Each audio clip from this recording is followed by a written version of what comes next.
В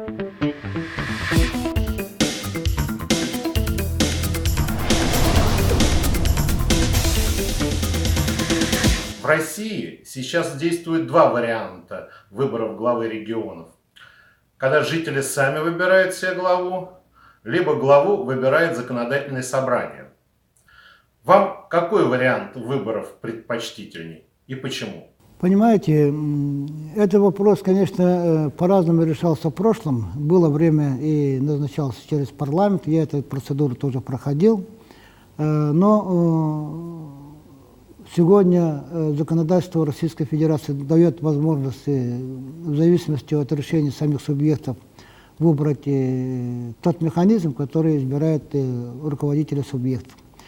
Но мы знаем, что Кавказские республики в основном, они выбрали определенный вот такой механизм через парламент, пропускать своих руководителей.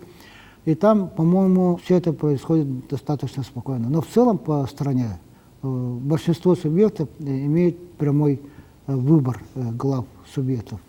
Ну а в Республике Саха-Якутия я свое мнение уже раньше говорил.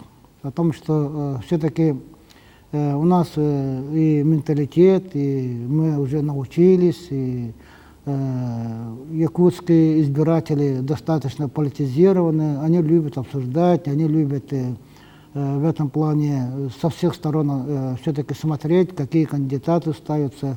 И при этом я очень убежден в этом, они выбирают абсолютно правильно того или иного лидера, взвешивая все стороны, взвешивая тот или иной опыт кандидатов и делает определенный выбор. Поэтому я за то, чтобы сегодня сохранить тот механизм, который существует в республике, действует в республике. Прямые выборы руководителя республики.